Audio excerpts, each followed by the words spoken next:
You know who doesn't know comic book movies? Me. Chris Saliza. Sounds about right. He was on Twitter today and he said, well, let me see if I can find it real quick because, man, he was being ridiculous. Wasn't it about was it about the Avengers or something? I think I saw what you were talking about. Yeah, so where did it go? All right. So he said, resolved, Doctor Strange is the worst movie in the MCU. And then somebody said, here, let me find it again. Where did it go? Oh, people in their tweets and everything. It was in here somewhere.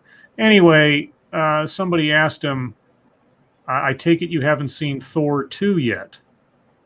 And he said, yeah, we haven't gotten that far yet. We're trying to watch them in order. And I'm like, Thor 2 came out before Doctor Strange. And I said, gee, making a definitive declaration in the absence of all relevant information. Imagine that from Chris Saliza. Turns out that's something he does in everyday life. I think I'm probably going to miss him the most.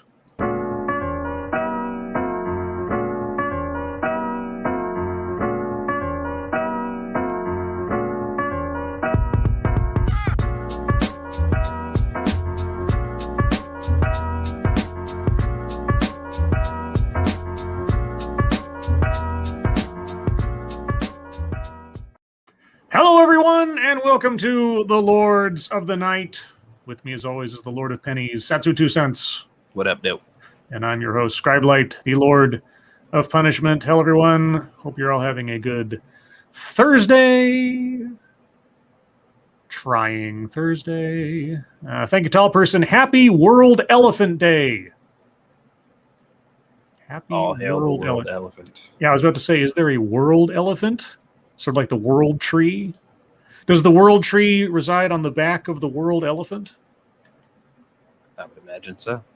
All right. And thank you, Cryptic. A weasel walks into a bar and the bartender says, wow, I've never served a weasel before. What can I get you? Pop, goes the weasel. Thank you, Cryptic. Appreciate it. And Attack Alpaca. Oh, sorry. That just jumped on me.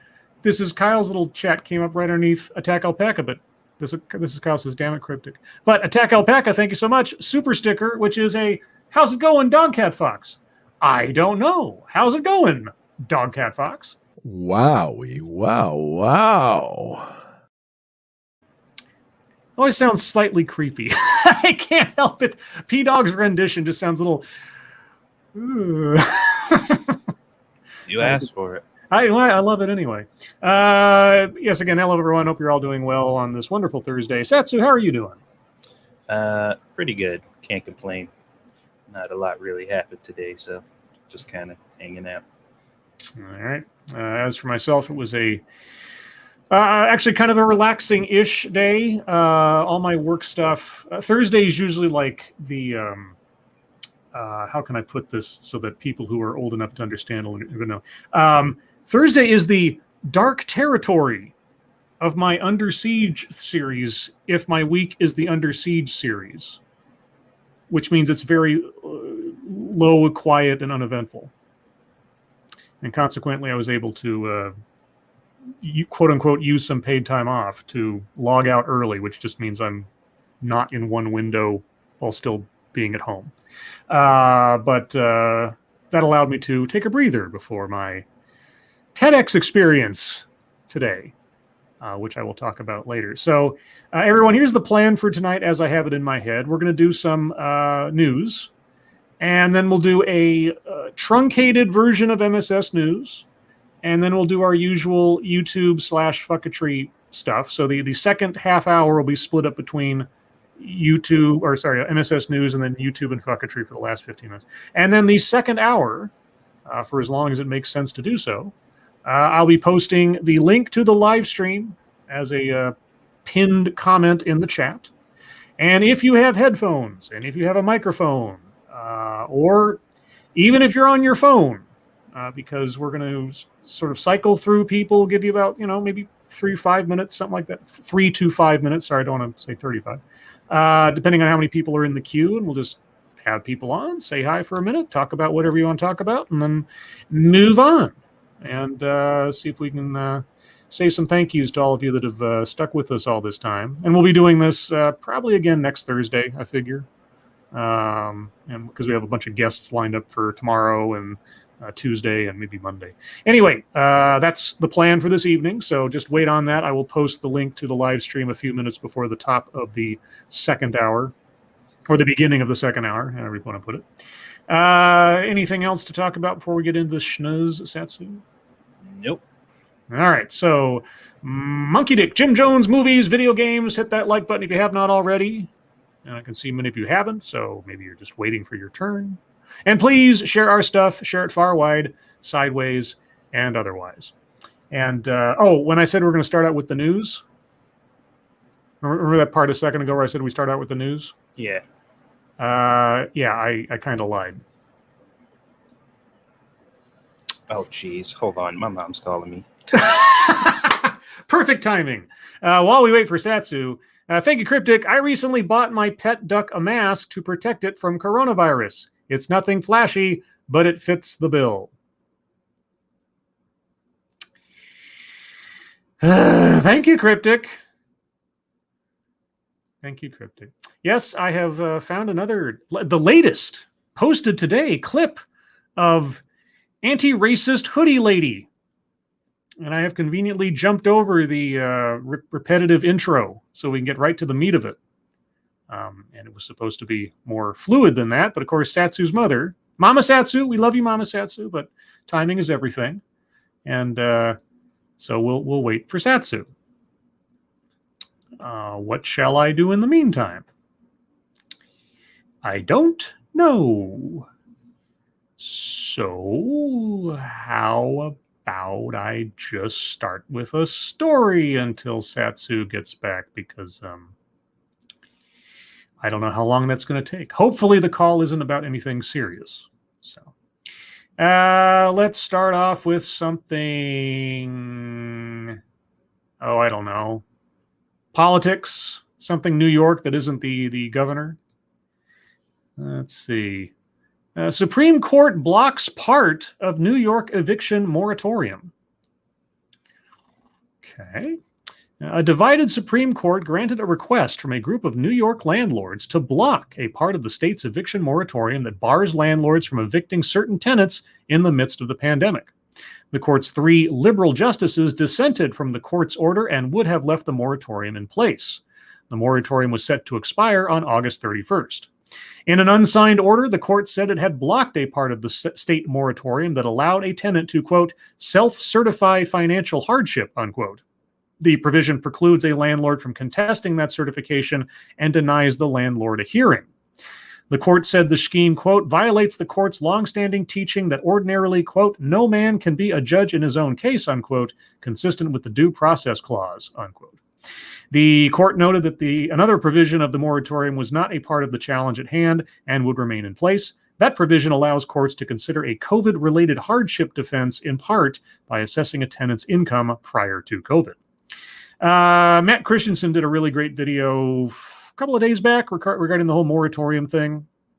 And he made some great points about how this moratorium is effectively overriding landlords' property rights, and landowners and homeowners and things like that, and saying you're not allowed to collect on your property. You're not allowed to manage your property the way you want to. You are you have that effectively taken away from you by the state.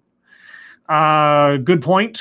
I'm sure there are lots of litigation on this elsewhere, but yeah, the push-pull between someone having a roof over their head and being the victim of the state locking down and destroying a lot of jobs, but also denying property holders the ability to, well, use their property as they see fit.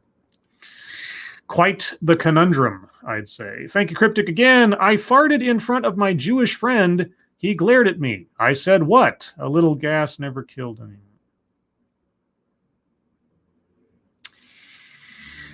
I need to get like for the future, I need to get like a little rim shot thing just for Cryptic. and all you other punsters out there. Thank you, Cryptid. I don't know if there's much left to read on this. Oh, wow, it goes on a long time. But I don't think I have much else to say on that. How about, boy, the longer this phone call goes on, the more worried I get. I hope everything. Oh, there he is. No, it's fine. Okay. Things are okay? Yeah, my mom's trying to figure out something technical, and I'm trying to help her out with it. And your technical support. Yeah, yes. All right. Well, I just read a story about eviction moratoriums in New York. Yeah, I was listening. I heard it. The Supreme Court blocked a part of it. Yeah. So basically, someone can't just self-determine, I'm in financial hardship and you can't evict me. Gotcha. That was the part. So, but anyway, my sort of ruined surprise. Not that I hold anything against Mama Satsu, but hey, look, it's anti-racist hoodie lady.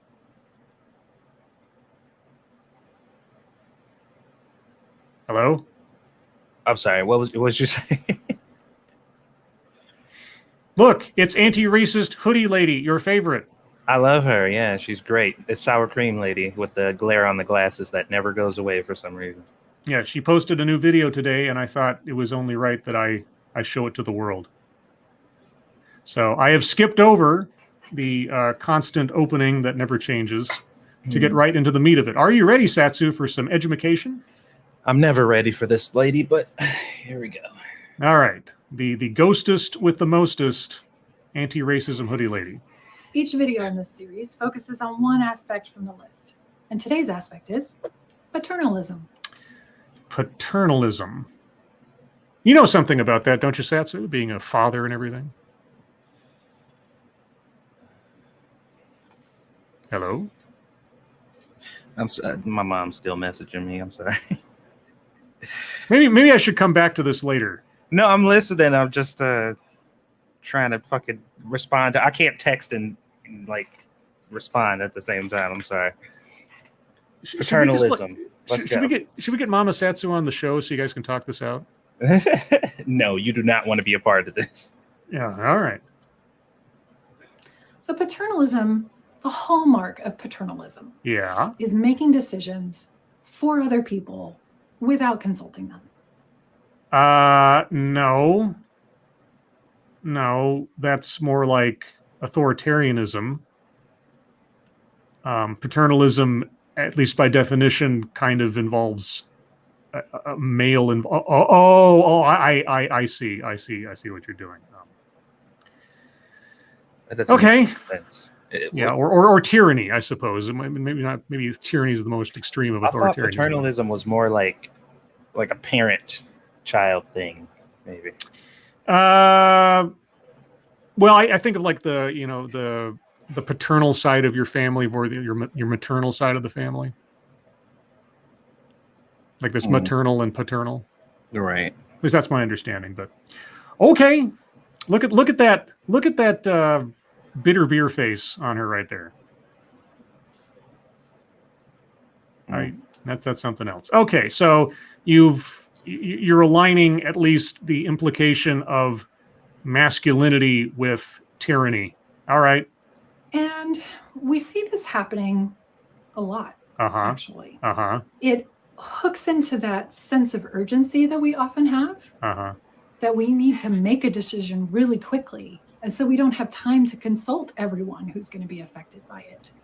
Sometimes you do not have that luxury if something needs to be done and a decision needs to be made. If you turn everything into a committee or trying to get a buy-in on everybody on a unanimous level, you'll never get anything done. That's just sometimes the way it works. Right. And so we invoke paternalism and we just go ahead and do what we think is best for everyone. Again, maybe I'm, it's the poverty of my, catalog of definitions. Is paternalism synonymous with inherent authoritarianism and or tyranny as far as like decision making goes?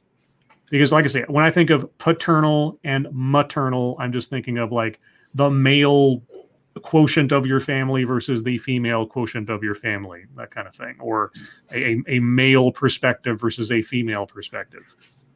So maybe I'm missing something. Ourselves included. Paternalism also means that those who don't have power often don't understand how decisions are getting made. What? Okay.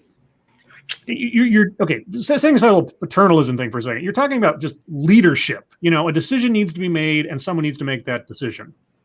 I had it described to me once, a great definition. Leadership is authority plus initiative. Okay, so if you're in a situation where something needs to be done, and you either have or acquire the authority and take the initiative to solve the problem, that's called leadership. Why are you calling it paternalism? Why are you giving it a gendered category? Could a woman not do this and call it maternalism? Why are you conflating and combining terms and definitions? I mean, I know why, but I'm still going to ask rhetorically. There's no transparency around decision making. And so we can see this in the parent-child relationship. If a parent says, do this thing, and the child doesn't want to and asks why.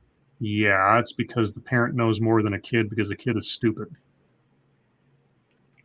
Yeah. The parent says, because I said so. Yeah. Or, hold on.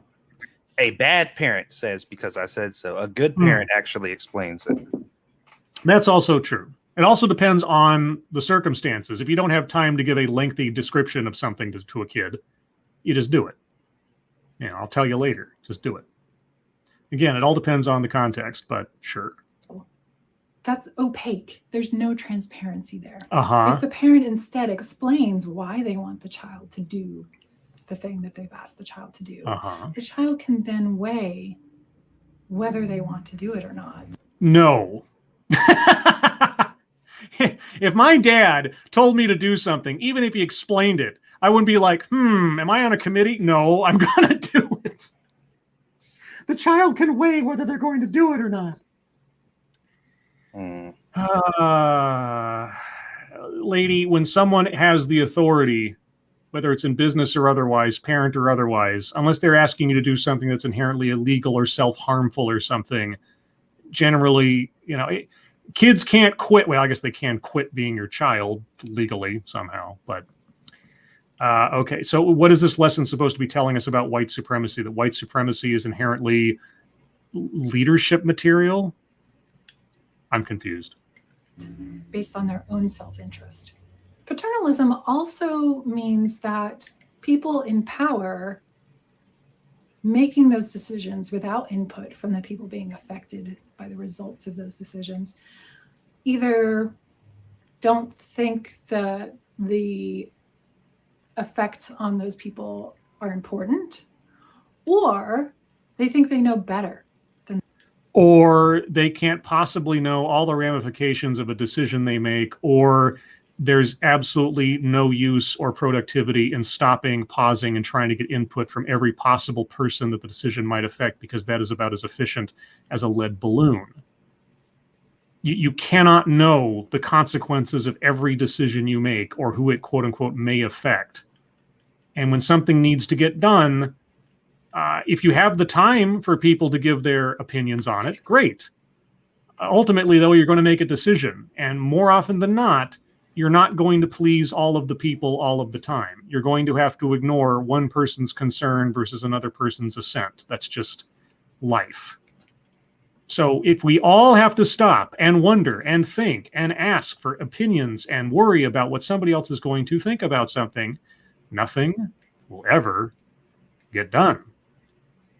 So I'd really like to know how you run your businesses, if you have any. And those people, what the effects will be, and it will be good for them in the long run. None of that feels very good. So if you're encountering paternalism, leadership, take a moment, take a step back, and ask, whose voices are missing? The people who don't have authority. I can't tell my boss what to do, and my boss does not consult with me on every decision that affects. Here's the thing. I bet you that today, my boss made a dozen decisions that ultimately will affect me because I'm an employee at the company. However, I am not involved in those decisions because they are outside of my pay grade and not my business, even though they will affect me. And yet my boss didn't consult with me on them because he doesn't have to, because he's the boss. So if something was going to affect me directly, like this person is going to be affected by this decision as an individual, I'm pretty sure he would consult with me, unless it was something like completely, bonkers. But his decisions about the company's function is going to affect me as an employee and, length of my employment or the benefits of my job or whatever. But that's his decision because he owns the company. He could make everything a committee and nothing would ever get done. Because I don't know if you've been on a meeting with more than 4 people before, but as soon as you exceed about 4 people in a meeting, things become exponentially more difficult to get things done without a very rigid structure. So, who do we need to hear from in order to make a decision that fully includes the people who are going to be affected by this decision? Do you want Joe Biden to wait and hear from every Trump supporter before he makes a decision? I think the answer to that would be no. Okay. Yeah, I just want to make sure. Because and truthfully, I would also disagree that Joe Biden needs to hear from every Trump supporter or from every Biden supporter before he makes a decision. He was elected to office. This is why we elect people to office, is that they can make those decisions with, conceivably the mandate of the majority. So, yeah. How can we hear from them? And then you have some decisions to make. Yeah. About whether you have time to do that. No, you make that decision before you ask the question. Depending on the circumstances, either this is a decision that can take the time necessary to ask people for their input, or it doesn't. You don't decide after the... Oh, boy.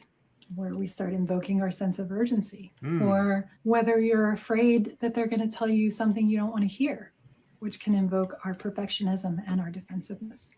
But we need to ask these questions. So ask. Why are you here? What do you do? Waste our time lately. Yeah. Well, I mean, actually, by extension, I'm wasting our time by playing her stuff. But I'm just perpetually curious. I don't know what else to say. Let's move on to one more story. Let's see. Do I want to do... Okay, Satsu, you decide. I've got school or crime. What do you want? Let's go with the first one. School, okay. Probably not as much of a downer. I don't need any downers in my life.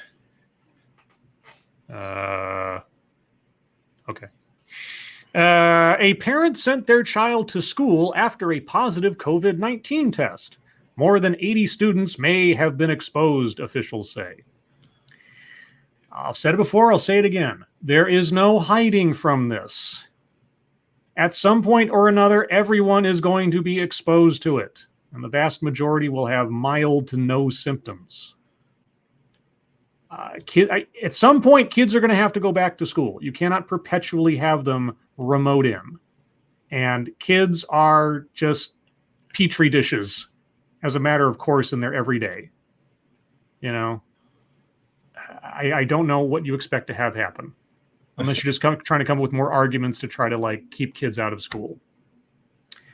More than 80 students were potentially exposed to COVID-19 on the first day of class in Reno, Nevada on Monday after a parent sent their child to Marcy Hertz Middle School, despite both the parent and child receiving a positive COVID-19 test just 2 days earlier, Washoe County Health District officials said. Okay, well, what is your procedure for allowing kids back to school? Do you have to have evidence of a negative COVID-19 test? And if not, whose fault is this? The exposed students had to quarantine at home and started distance learning on Tuesday, the Washoe County School District said.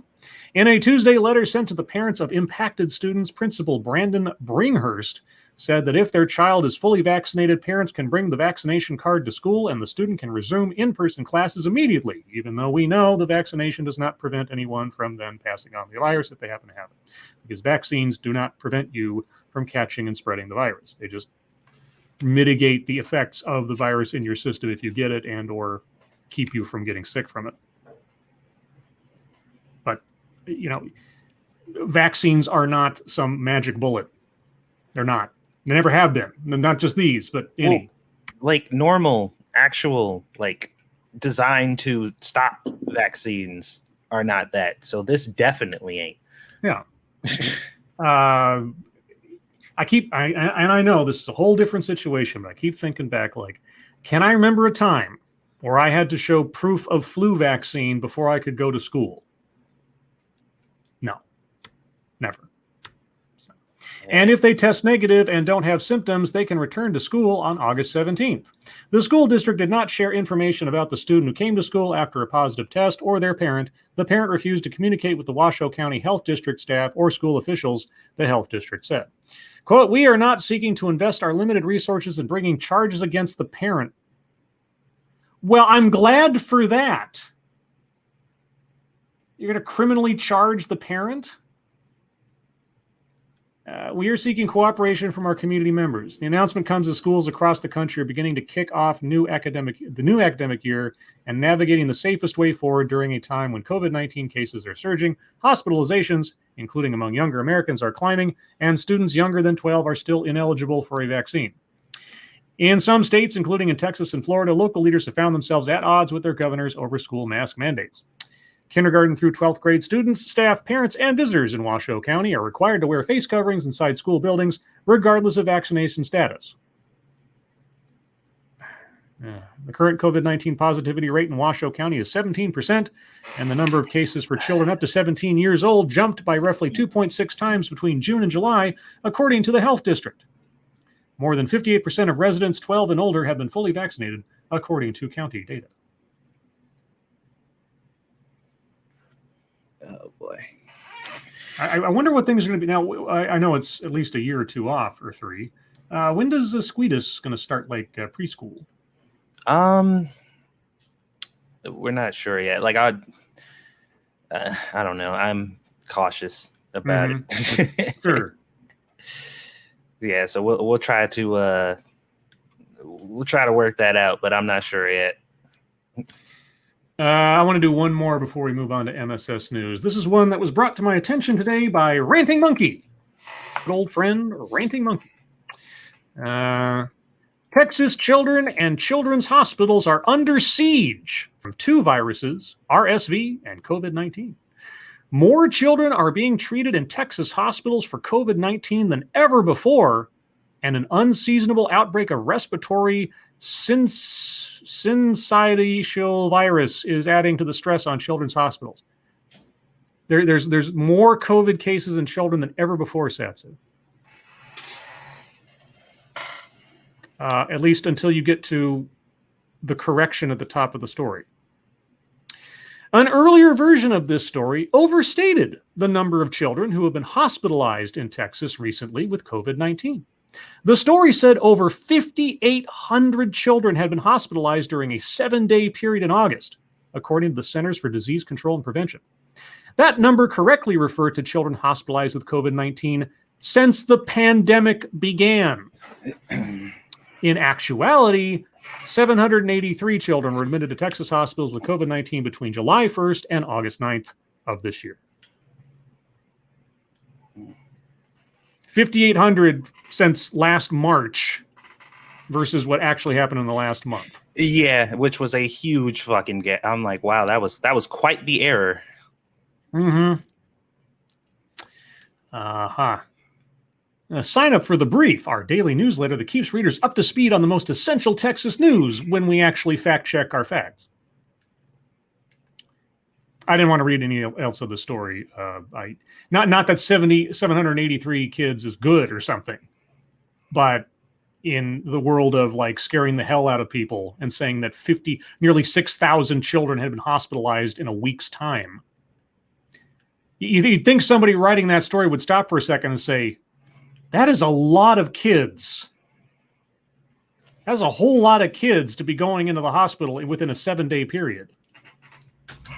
But the speed, keeping readers up to speed. I think you guys sped through your publishing and didn't think for a second, which doesn't give me a whole lot of confidence in your editorial staff or your reporting. So, anyway, I guess we'll stop the regular news there, as shortened as it was. And we'll move on to MSS News for a few minutes, guys. If you have news stories you'd like us to read on the air, please send them to us via Twitter using the hashtag MSS News. Can't promise to get to them all because it's only going to be about 10 or 15 minutes that I do this. Which means that about half of it's going to be taken up by doing this Frosted Glass article. Because Frosted Glass, you know. Let's see, let me get that up there, and then get this up over here. And I love to sing. Alexandria Ocasio-Cortez reveals her true fears about January 6th. Okay, were they her fears the day of, or were they her made up and imagined fears after she knew the truth of the events of that day? Because I had this argument with somebody on Twitter not too long ago, is that, maybe not an argument, but maybe a point of contention, is there was, in the moment, you don't know what's going on, the day of, everything's crazy. And then there's weeks and or months after the fact where you are, in the most diplomatic way, embellishing the reality of what happened after you know what actually happened. So which was it, I wonder here? I was stunned when I watched the first episode of CNN's new series, Being ... Okay, and heard Congresswoman Alexandria Ocasio-Cortez tell interviewer Dana Bash that during the January 6th insurrection at the Capitol, she wasn't just worried about rioters murdering her if they found her, she worried about them raping her. Not because I think she's wrong, but because I think she's being painfully candid. Okay, admitting to the particular fear of sexual violence that women have, recognizing that particularly vulnerability. No, particular vulnerability. Opinion by Jill Philippic, editor's note. Who's the editor? Who edited this? Not Jill. Recognizing that particularly vulnerability is entirely outside the norm for female politicians who often have to go to absurd lengths to prove that they're tough enough for the job. Last I knew, for the most part, politics is not a contact sport. And if you've been elected to the position, you're there. Prove they're tough enough for the job. I mean, thankfully, things like January 6th are an anomaly. So you're not usually having to run away from rioters in the Capitol building or in a building several blocks away. And Ocasio-Cortez told her story at a moment when members of the American political establishment seemed to want to move on and put January 6th in the rearview mirror. Why shouldn't we? Let me ask, why shouldn't we? I mean, the massive riots from last summer never come up anymore. Why shouldn't we move on from a one-day, relatively minor event that didn't halt the political process in any way, shape, or form, has not happened since, was impeached on, investigated, prosecuted up the yin-yang? Why shouldn't we move on? There are more important things in the world to worry about right now than what happened on one day several months ago that is still being failed to be shown as anything other than a bunch of nutbags planned to do this ahead of time, and the president, after he wasn't president, got impeached for something that he didn't actually do. She's insisting that we refuse to look away from the reality of that day and saying that if we want that attempted coup to be a lesson, for God's sakes, a lesson and not a test run, we need to understand it, agree on the facts about it, and level appropriate consequences for it. Everyone is being prosecuted. An impeachment took place. An investigation is currently taking place that is, as far as I can tell, superfluous to all the individual investigations and prosecutions taking place. Every second of that entire day has been documented in some way, shape, or form by video or testimony, save for the video that hasn't been released yet, and the outstanding questions, if we have to keep talking about it, about the many instances where the police just let people walk in without any kind of resistance. What hasn't been talked about? Oh, God. Fear of being raped influences women's lives. I suppose it can. We learn a variety of defensive tricks. We curtail our behavior. We forego adventure and pleasure in the name of safety. The tips women and girls hear are many and often contradictory. Don't take the subway late at night. I think that's just good advice for anybody. And always have cab fare. But it's also dangerous to be in a taxi alone, and many rideshare drivers have assaulted their passengers. Yes, the buddy system. It's been a good idea for generations. Don't wear your hair in a ponytail when you go running because a rapist can easily grab it. Have your keys ready, pointy ends between your knuckles. That doesn't work. You're liable to just cut yourself up or break your fingers if you do that. That is bad advice right there. When you walk into a parking garage or down a dark road, no, do not put your keys between your knuckles. Don't. You're more likely to hurt yourself and do nothing to an attacker. Always check your back seat. Don't drink too much. Don't be alone with strange men, but also don't be alone. Okay. The reality is that the men who women know are much... Wait, what? The reality is that the men who women know are much more of a threat to us than the strangers we're raised to be worried about. What? Okay, the men who women know. Okay, so women should not trust men they know above people that they don't know. But that doesn't mean stranger danger never exists. What are you talking about? So all women at all times should suspect all men, even those that they know, and especially those that they don't, or vice versa, that they may be a potential rapist, and to have their keys between their knuckles at all times.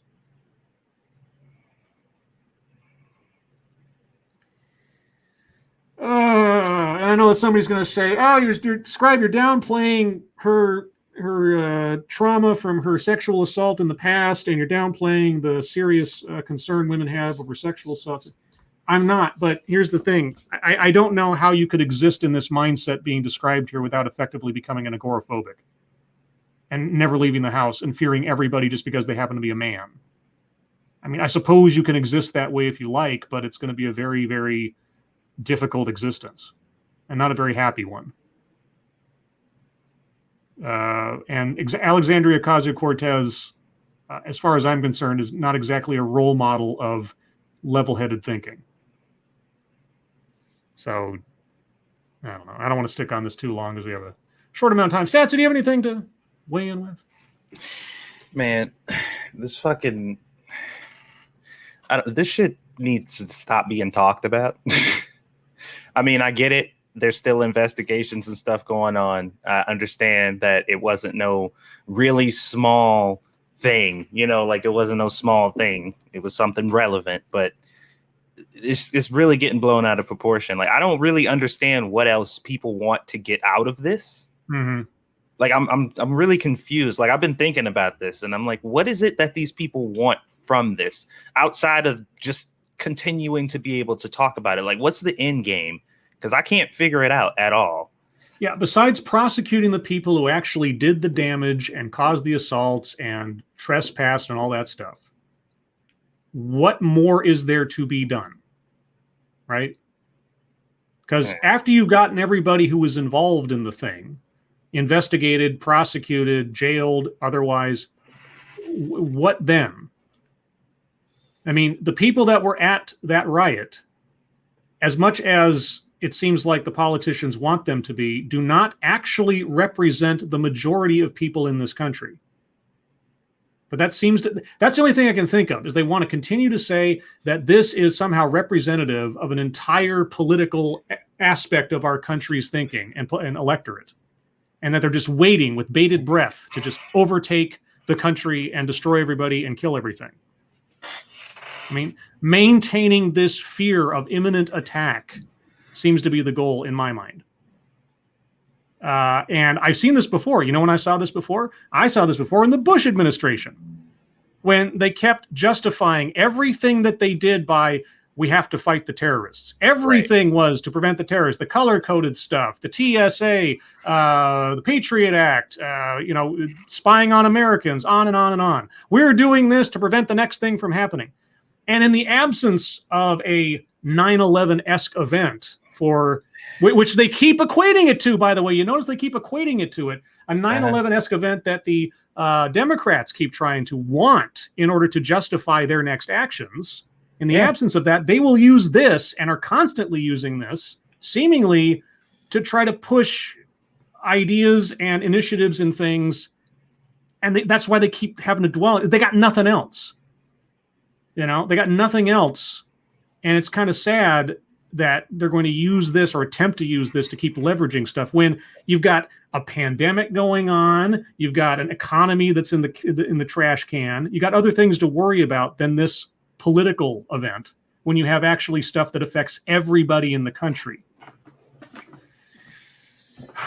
Anyway, speaking of dangers to democracy, Texas Senate passes sweeping voting bill following Dem jaunt to D.C. Oh, wait a sec. You mean the Democrats abandoning their post didn't actually stop the vote from taking place? Uh-oh. Thank you, Kiever Dam. January 6th was the real some people did something. Now, like Satsu said, it's not to say that nothing happened on January 6th or it was just a mosquito bite, okay? Both symbolically and, PR-wise and just the out-of-control nature of what happened that day, especially in a town that is supposed to be one of the most secure, especially when it comes to our political systems. It wasn't a non-event. But at this late date, what more is there to say or do about it? In the absence of multiple instances of this popping up somewhere, in the absence of discovering some wider conspiracy that was planning on doing multiple things like this or continued things like this, what else is there to be had from it that we can't move on? Not pretend it didn't happen, but just say everything that could be done has been and is being done. And now we need to remember we as a country are stronger than a bunch of yahoos on a single day storming the Capitol. We're not that fragile. I wish that was the message that was coming across. Thank you, Kiefer. All right. The Texas Senate passed a sweeping GOP-backed election reform bill on Thursday after state Democrats fled to Washington, D.C. in an attempt to block it. State Senator Carol Alvarado kicked off her long-shot efforts to derail the bill with a 15-hour filibuster on the floor on Wednesday. Oh, she actually just stood there and filibustered? Wow, okay. The Texas Democrat was not permitted to sit, eat, lean on her desk, skew from topics unrelated to the bill, or take bathroom breaks while filibustering. Now, that is the old school filibuster, which they do not do in the Senate. That's your granddad's filibuster. Yeah, that is Mr. Smith goes to Washington level filibuster right there. Quote, "My friends, voter suppression anywhere is a threat to democracy everywhere," unquote, she said, shortly before admitting that abandoning your post as an elected official is also a threat to democracy. Oh, wait, no, she didn't do that. Quote, "As we draw this discussion to an end, it is my sincere hope that the civil acts by everyday Texans, from the Senate floor to the ballot box, can help shed the light." The civil acts. I mean, technically abandoning your post and then having the sergeant at arms ordered to arrest you is not necessarily a civil act, but I'm not a lawyer, so maybe that's technically untrue. Despite Alvarado's attempts to thwart the legislation from advancing, it ultimately passed in an 18-11 vote. How many Democrats fled to D.C.? Does anybody know? I'm sorry. What's that? Do you remember how many Democrats fled to D.C.? Wasn't it maybe... I was about to say 80, but I feel like that's too much. No, it wasn't. No, I don't remember how many. Wait, 16? So wait. 16 Democrats fled to D.C., and the vote was 18-11. Mm. Now, I'm an English major. Mm-hmm. not a math major. If you take 11 and add 16 to that, is that a larger or smaller number than 18? I think it's a larger number. So if they had been in Texas to vote, then it would not have passed. Presumably. Or am I misunderstanding? Is that with them there? Did they come back? Maybe I'm missing something. Were they still absent? Alvarado's filibuster comes shortly after Texas House Speaker Dade Phelan signed off on more than 50 civil arrest warrants in an attempt to force the lawmakers to return to the state capitol. All right. Let's see. Advocates Diaboli, there are only 67 Democrats total in the entire body, I believe. Okay, so 16 took a bow. Critics have taken issue with provisions allowing poll watching, banning 24-hour voting, tightening rules surrounding mail-in ballots, and requiring paperwork to take someone who is not a relative to vote in person. Republicans have argued the bill provides common sense changes aimed at protecting election integrity and have dismissed allegations it would disenfranchise certain racial groups. Quote, "We made changes, fundamental changes that will benefit all people," Republican State Senator Bob Hall told the Washington Post. Quote, "It doesn't matter your background, your ethnicity. It is aimed at everyone in Texas to ensure that every vote counts." Okay. Now, if I'm off, or the numbers that I've been told or understand are off, if the politicians who fled to D.C. were somehow there for this vote but just failed, okay. But if they're still in D.C. and this was the vote total, if they were only 7 votes off from a tie, were there enough in D.C. to overturn that? Because I don't know. I need somebody to double check me on that, because that makes me very curious. That it was all for naught, literally, and they actually shot themselves in the foot by doing it. Maybe. Let's see. We only got a couple minutes. Okay, we'll do one more here.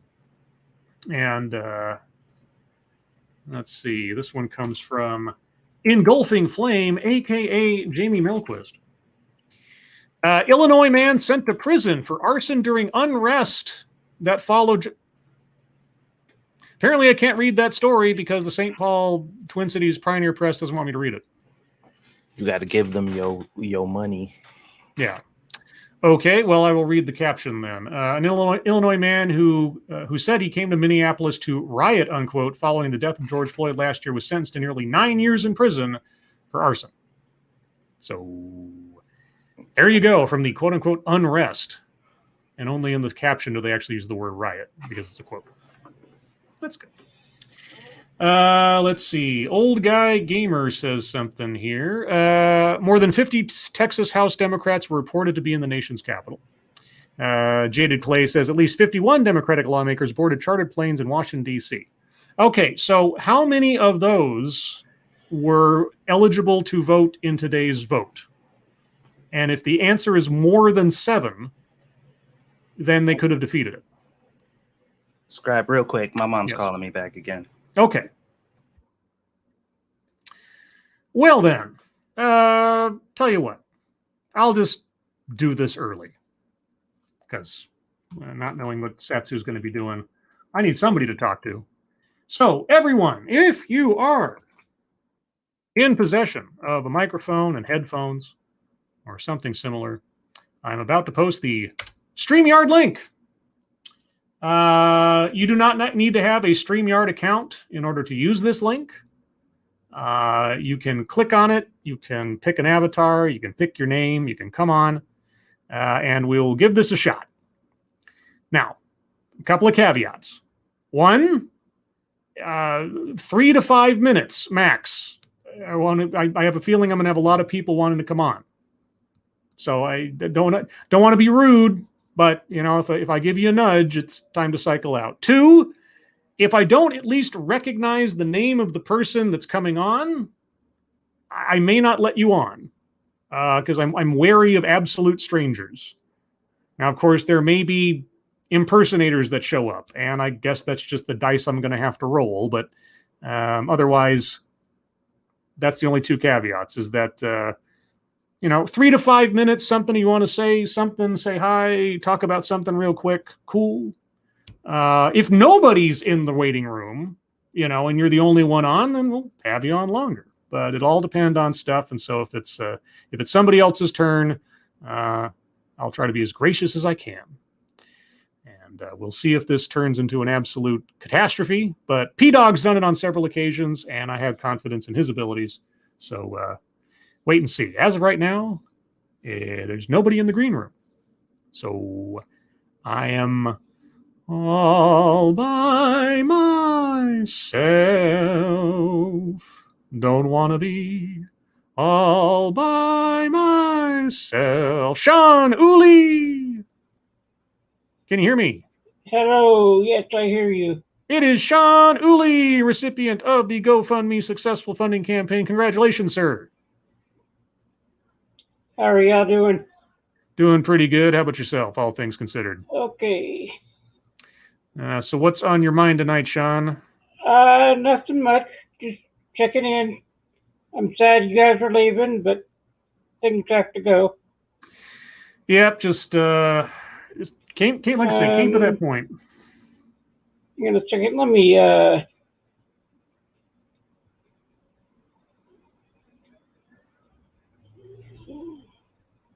What's up? Nothing. We're just having some delay. Oh, there's a delay? Okay, my bad. It's fine, no problem. Nothing really. Just wanted to know.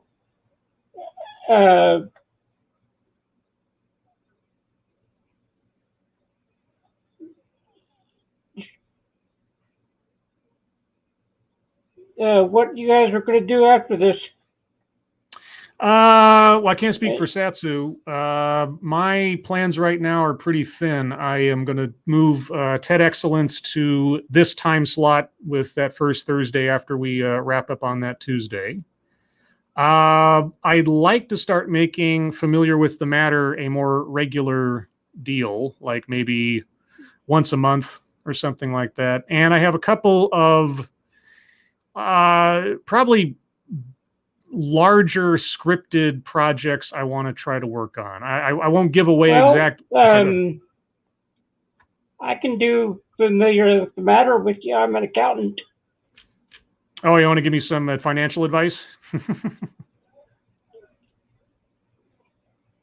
That would be fine. But I do know a lot about accounting, so just if you ever had any questions about tax law or taxes or anything like that. Alrighty, well, I'll keep you in mind for that. I'm still rolling over what I'm gonna, because at least the first week or two, I'll probably take a break from streaming anything other than TEDx. But I'll let you know when I decide to start working that up again. And outside of that, I don't want to make promises I can't keep. Oh, sorry, go ahead. I'm in a nursing home now, so I don't do accounting anymore. Mm-hmm. And I know a lot about cancer. Oh, sure. Yeah, I've had Corey Suzuki on before. He talked about, he was too young to remember, essentially, but he survived brain cancer. So that was a harrowing story. But if you guys I've had 2 brain cancers now. Oh, geez. Well, Sean, I'm glad that your GoFundMe got all sorted and everything else. That's really great. And again, anonymous, if you happen to be out there, and whoever did that last, I forget the name off the top of my head, whoever did that last donation to put Sean at the peak, thank you so much.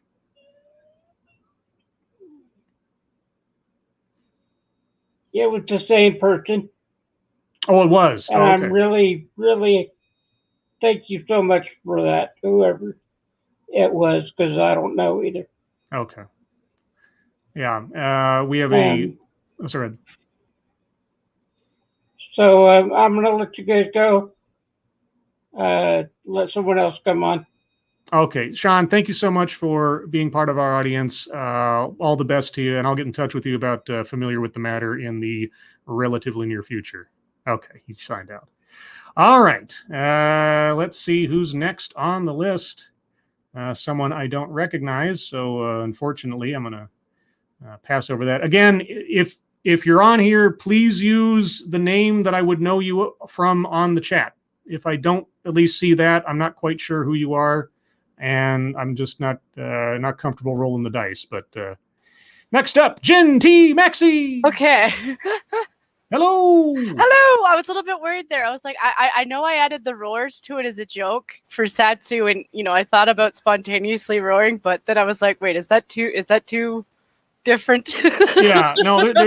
There's one person in the queue now who I do not recognize. I don't want to call them out or name them or something in case it's embarrassing. But whoever you are, if you're not using your regular chat name as your ID, I won't let you on until I have some idea. So nothing personal, just my paranoia. So Jen, how are you and your soon-to-be disbanded parliament?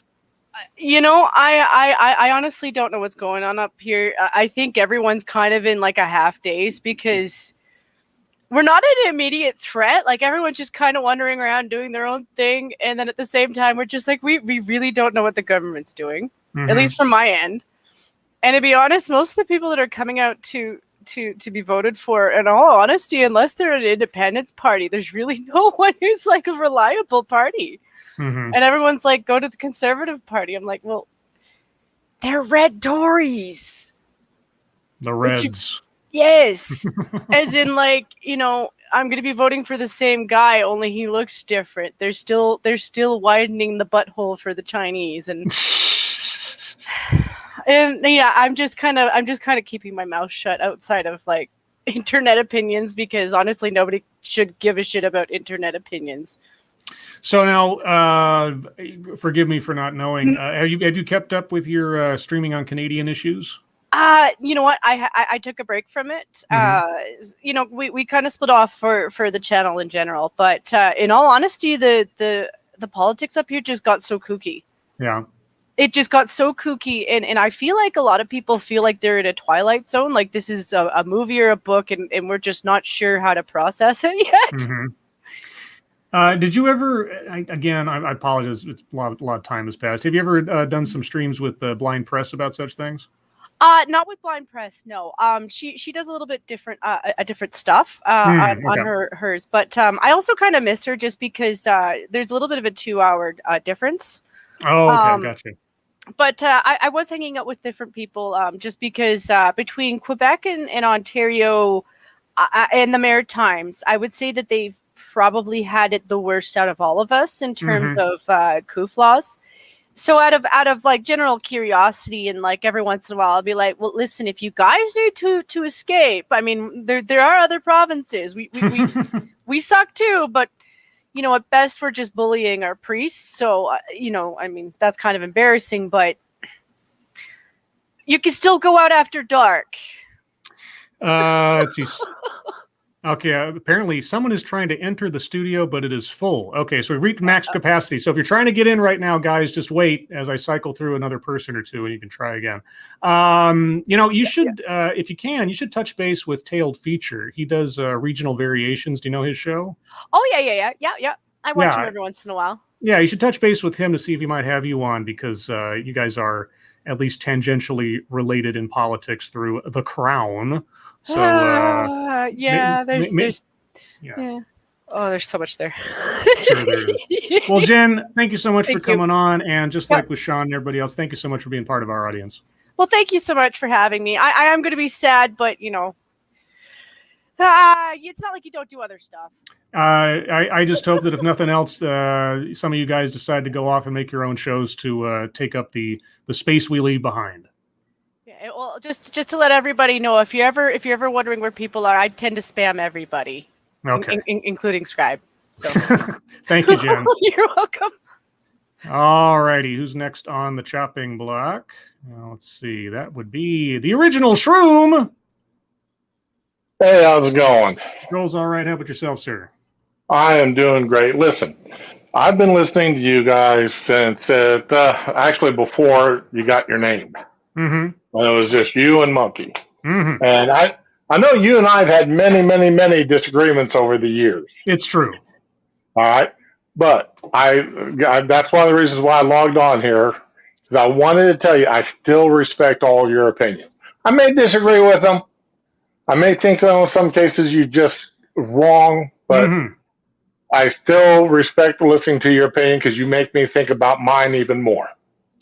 I appreciate that. And that's, that's always been kind of the driving force behind why I do the channel for myself, at least, is that it's one thing to spout off about something and have no idea what you're talking about. It's another thing to actually have to confront it, break it down, listen to it, and see, even if amongst things you don't agree with, are there kernels of truths in there that could change your opinion or inform you? And that's what I kind of think of the TEDx stuff to be, even though it's a bit more wacky and entertaining. But just in general, like before I started the channel, the assumptions I made about what I thought about social justice from what I heard from, say, Sargon of Akkad or Hagbard Celine and things, like I'd hear their interpretations of things and be like, wow, that guy's really entertaining. But is it true? And so to find out for myself and at least test my own opinions. And for as many times as you and I have clashed, it has always been civil and productive. And even if we come away still not agreeing with one another, never felt that there was any animosity in it, save for sort of like the rhetorical jousting. So I appreciate that. And one last thing before I go. Sure thing. Several years ago, you did an ad for my wife and I on our anniversary. I don't know if you remember that or not. If you sung me a few bars, I might be able to tell you. But I believe that I believe you when you say that I did. Okay, well, I paid you to do an ad for our anniversary, and it's quite a long ad that you did for us. I still play that for her on our anniversaries. Well, if you got that link or the timestamp, let me know. I'd like to. Well, actually, I downloaded it. Oh, okay. If you can post that as a video to Twitter, I'd love to see it. So, but yeah, that was she really got a kick out of it because it actually fit my kind of humor. I'm so glad to hear it. Yeah, if you can get me a sign of like which broadcast it was on or clip it or something, I'd appreciate it. Well, it was on a May 5th broadcast. I'll have to go back and find the exact year. Okay, I'll look forward to seeing that. Well, thank you for coming on, Shroom. But all right, and best of luck. I still listen to you, but I'm usually what's called dirty lurking because I listen to you a lot while I'm work or doing other things. A lot of people do, and thank you so much for being part of the audience this time. All right, y'all have a good time now. Enjoy. Yeah, take care. All righty, and next up, our resident giraffe, Tall Person. Hello? Hello, Tall Person. Hey. How's it going? Good. And happy truck driver day, everyone. I'm pretty sure there's at least one truck driver in your audience, I believe. Yeah, at least Diesel Dave somewhere. Hey. I've interviewed at least two of them. Real quick, since this has happened, Princess Unicorn Nipples, thank you so much for the donation. Appreciate it. No comment, but and of course you're welcome along with everybody else to get into the green room and come on. So first off, I don't often get an opportunity to do this directly. Thank you so much for not only your attendance and your participation, but certainly for your generosity over the last few years. It's just been I don't know what to say. I really do appreciate it, and I hope I've given you your money's worth over time. You all have earned my generosity. I enjoy listening to you. I like trying to catch you live when I can, just because, hey, live, and I can actually wish you all a happy inner day here, you know? Yes, exactly. Now, is the changed time frame for TED Excellence going to work for you? This time frame on a Thursday night? It's iffy. My schedule changes weekly, and I'm very malleable at work because I do just about everything. I work at the local market, and I can do everything. I can work on the floor. I work produce. I'm in deli at the moment because literally half our workforce is out for medical reasons of various things. It's not all one thing. So when something goes wrong, I'm the first, second, and third person they call to try and get me in to fix it. Sure. So I can work register too. When the freezer's ice over, they call me in to do it because I get it done quick enough. I'm a guy of many talents. I could trade, master of none. I could imagine that you are. Well, I'll have to figure out something to do on midday at some point over the week as things go on. So I knew that moving the time slot would be good for some people and bad for others. I don't want to lose everybody, so I'll have to come up with a new schedule for myself as we get into September and everything. Real quick, thank you, Blackout8879. Don't mind me, I'm from Sanut's channel. Okay, well, see, now I didn't recognize you, but I'll happily have you on here in a second. Just I'll give it away. Blackout is the quote unquote stranger I didn't recognize in the queue. All right. So Blackout, since you've been here a little bit now, I'll have you on next. What do you want to talk about, tall person? All right. Well, actually, your new time frame, you said it's like Thursday at 3? No, Thursday 6 to 9. This time slot right now that we're in. Oh yeah, that will actually usually is good because Thursday's a freight day usually when stuff comes in. So normally when I'm called in, I work mornings. This week has, like I said, been very odd. I haven't worked deli in months, so when I got called in, this is just a very odd out week. Okay, cool. Well, either way, I hope to see you then too. Yeah. Anything you wanted to plug or mention while you're here? No, just happy to actually talk to you IRL. It was quite a nice change, and I'm gonna be sad when the show stops, but it's not like you're quitting internet forever. I enjoy your TED Excellences quite a lot. I appreciate that, and well, hell, if tonight goes well, even with next week probably doing it again, maybe I'll do something like this as a regular thing in the future because I do like talking to you guys. Yeah.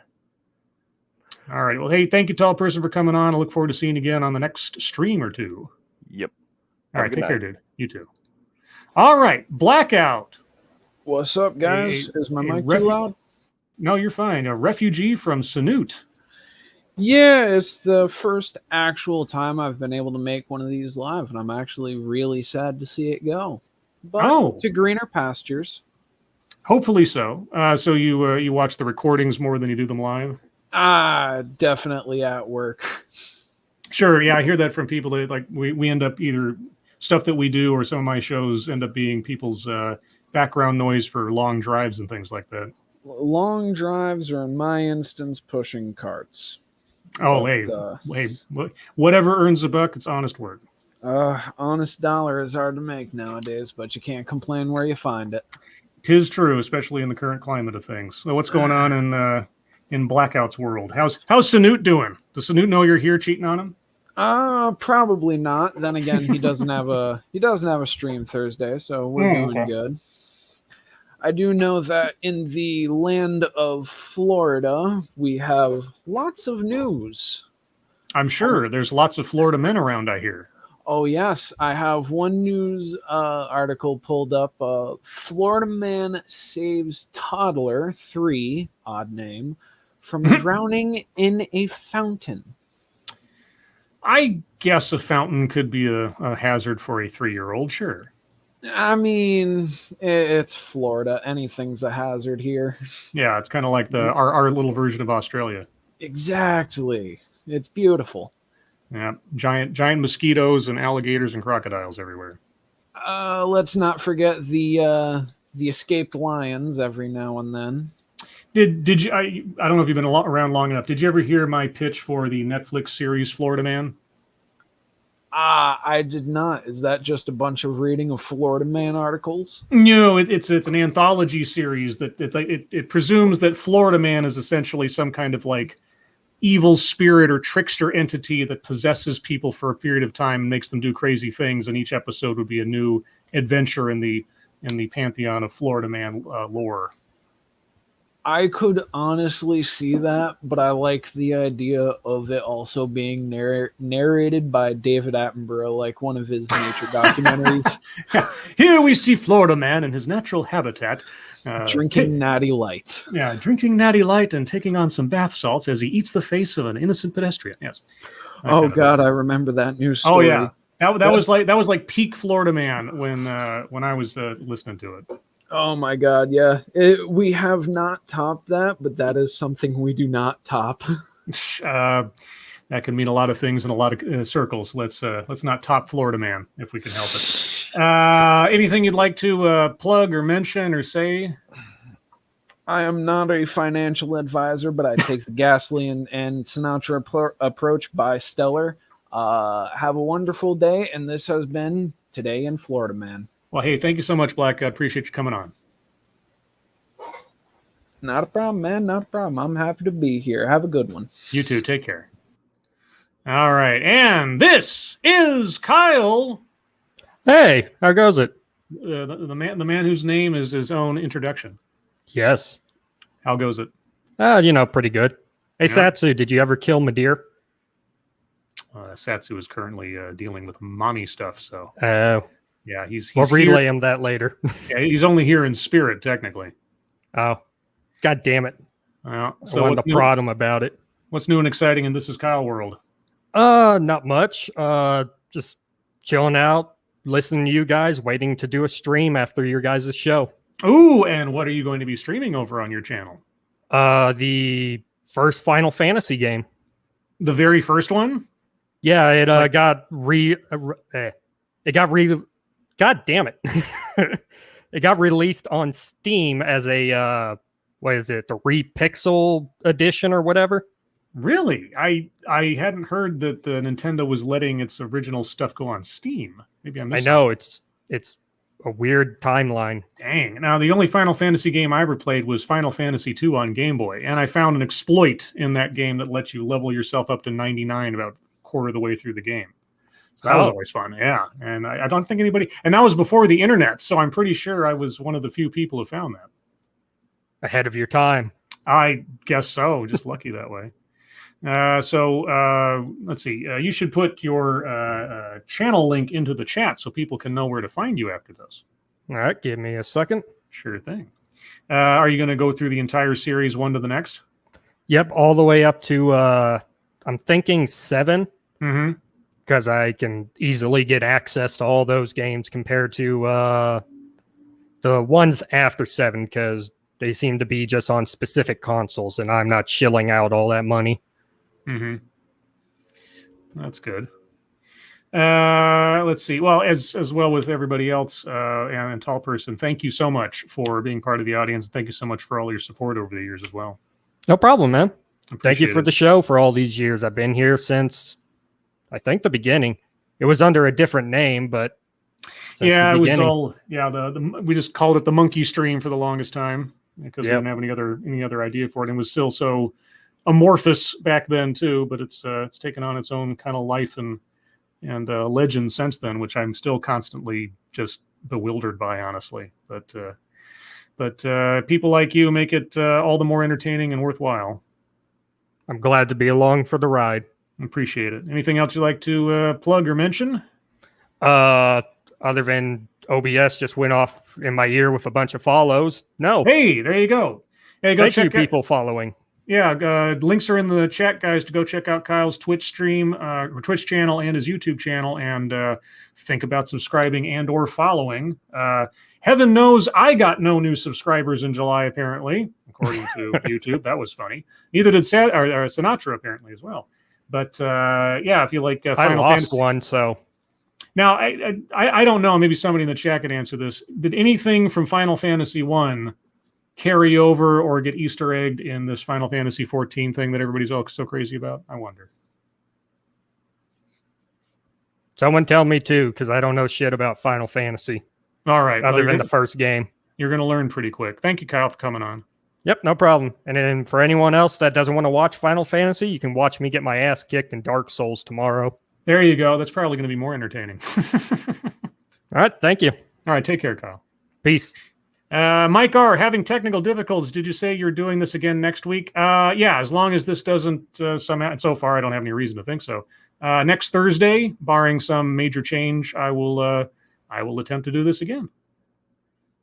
Let's see. Who's next on the block? Jonathan Peterson. Hello. How are you today? I'm doing all right. How about yourself? I'm good. The first time I've been on YouTube was on P-Dog Knight's morning show, and I found out about him through you guys. Mm-hmm. Yep. P-Dog has, at least in part, credited us with inspiring him to start his show, which I'm always just, like I told him on his show the other day when I was on there, I told him I was proud of him, even though I wanted to make sure that didn't come across as condescending, because anybody who takes the dive into this and makes something of their own out of it is, I know what it takes, and I appreciate people that roll the dice on it. Yeah, I've been listening to you guys since you were first called the Lords of the Night. Mm-hmm. The first Lord that I started watching was Ranting. Mm-hmm. And yep, I've been listening to you since the SDA times. Yes, the first era of the show. Yep, that was still kind of wild west for us as we were figuring out what the heck we were doing. Yeah. I just wanted to come on to say hi to you in person, as it were, and tell you how much I like the old ads and the Lady Monkey streams as they were. Yep, the nipple streams and the custom ads. Yep, those. I'm sure I'll try to dig up some. I have some of them, some of the old ads around here somewhere, and some old emails to myself and things. So there may be readings of some of the old ads before the month is out. You just have to wait and see on that one. Especially the way she giggled when he would yell out, "You missed!" Oh yeah. No, and that little medley of best moments I'll be playing again, especially with the nipple stream part before the end of the month too. Yep. Yeah. I don't have anything else I really want to talk about. Just gone to say hi and tell you how much I appreciate the entertainment for the last. Jonathan, thank you so much for sticking with us as long as you have. You guys are just veterans of the show, and I really appreciate you. And I hope to see you on whatever I end up doing next. Well, I listen to your TEDx every time I get a chance, which is almost every time. But you know, I don't know why you hurt yourself that way, but it's up to you. Especially today. Oh yeah, I'll talk about that in a little bit if I don't get to it in the next few. Yeah. Well, I'll let you kick me out to get someone else on. All right. Thank you, Jonathan. Appreciate it. Bye. Bye-bye. Up next, Bridget. Hello. Konbanwa, Scribe-san. It's good to be here. Ahoy, hoy. I just said good evening. Yeah, I think I knew that. Yeah.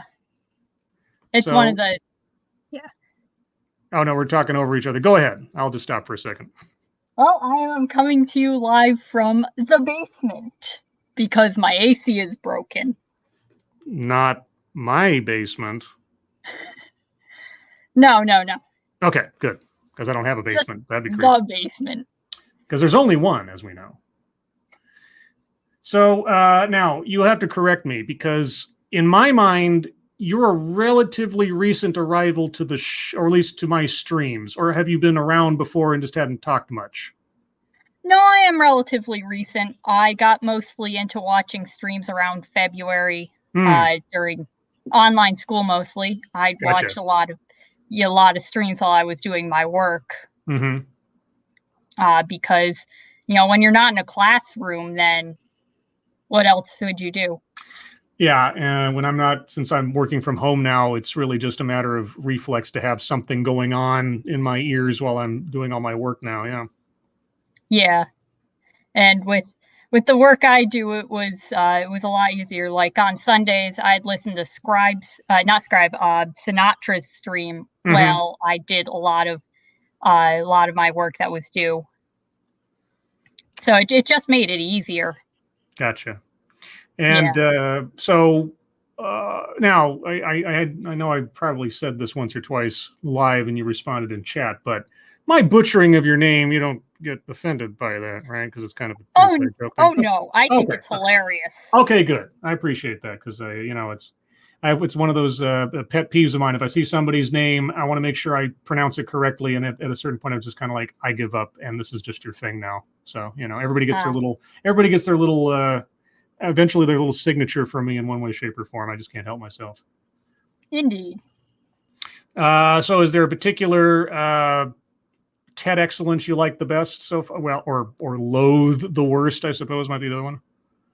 I think it has to be the fat acceptance one. I despise the fat acceptance movement. She was she was the first blackout, and man, that was something else. I mean, just on the content alone, and just my mind melting the whole time. But yeah, that kind of deal. There was a TEDx I did that was a scripted one a while back. It was two ladies on the stage basically making similar arguments, and it was about as ridiculous, although there was no bingo card to track how ridiculous at the time. But yeah, the fat acceptance movement is especially insidious. I know someone who's had multiple heart problems, so dealing with a movement that really glorifies something that puts your health at risk in such a way, it just infuriates me. Yeah, and especially now because we know that the current global health situation has an inordinate negative effect on people who are overweight for various reasons, and certainly that doesn't help with all the other things that could be exacerbated by it. So now more than ever, personal health and taking your vitamins and getting exercise. If there's one silver lining to this, that does seem to be a universal thing that people are taking more seriously now. But I guess we'll see. One can only hope, Scribe. Yep. One can only hope. Yep. Well, hey, thank you so much for being part of the audience. And even if you've only been here a few months, you already feel like part of the family. So I hope you stick around for whatever we got going on next for the rest of the month, and then thereon afterwards. Does this time slot for a TEDx work for you? Actually, it does, because the way my schedule for the upcoming semester is set up, I have plenty of classes blocked out in that time. I'm studying engineering, as you could probably tell. So it's a lot of classes. So this works really well for me because I'll probably be doing homework at that time. So. Oh, I had just assumed you were studying cosmetology. No. I could never do what they do. Because I'm sexist. Understood, Scribe. Understood. Oh, hey, thank you for coming on, Bridget. Thank you for having me. And thank you for streaming. No problem. Take care. Next, we have the refugee from the classic television series Oz with the tiny hat, Attribution. Hey, can you hear me? I can hear you. Can you hear me? Oh, I can hear you clearly. Thank you. Now, I've always wondered, did you take your handle from the show, or is that, and not to dox you, or is that part of a family name by any chance? You're correct. It's part of it's a part of a family name. It's my dad's name. It was my dad's name. Yeah. Alrighty. So I kind of took it after I lost him. So it's kind of my way of remembering him. Oh, well, appreciate that. Yeah, no, the very first time I ever heard that name was the show Oz, so I can't ever separate that image of that character from that name. I hope you don't get offended by that. Oh, not at all. You're not the first one that's mentioned that. So I've heard some other YouTuber mention that as well. Yeah. So that was kind of nice. It's a great show. If you've never seen it, it's a little rough around the edges, dated wise, but it's still a great show. But anyway, so what's up with you, Attribution? Oh, nothing much. I'm pretty much in the same spots as the previous person you just spoke to. I'm also a student, and I'm doing engineering as well. Well, hey, you two should start a stream together. I think I'm a little scared of the way I talk because I have an accent, but it's not one of the cool accents. You know what I'm saying? Like, it's the African accent, so you never really hear people say, "Oh, he has such a nice African accent." It's usually the German or some French accent, you know. You sound perfectly fine to me. You should start, seriously, you should start doing voiceovers or something. Oh, wow, that's a heavy compliment right there. Thank you. Well, I mean, because unique accents are always interesting, and I couldn't have placed your accent if someone had challenged me to do so. But either way, yeah, you got a great voice. Thank you. I've been copying accents everywhere I went, so. Mimic. Yeah, I do that very well, I guess. Now you've been with us for a long time.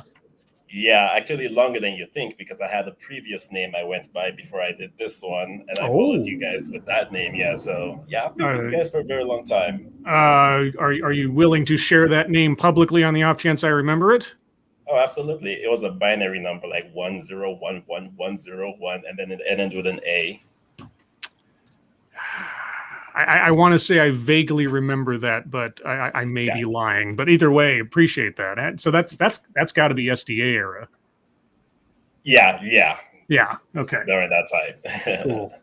So anything you wanted to? You got any projects going on, YouTube or otherwise, you want to plug or mention or anything? I recently kind of started posting because I keep tarantulas, and so I wouldn't have guessed. I started posting like a minute videos or whatever on it, and I would have probably done longer, but I showed my friend one of the videos with my voice on it, but I don't have a very good sound system, so the S's gets enunciated excessively. So, let's see. If you're doing recording, did you use any audio post processing or anything? No, nothing at all.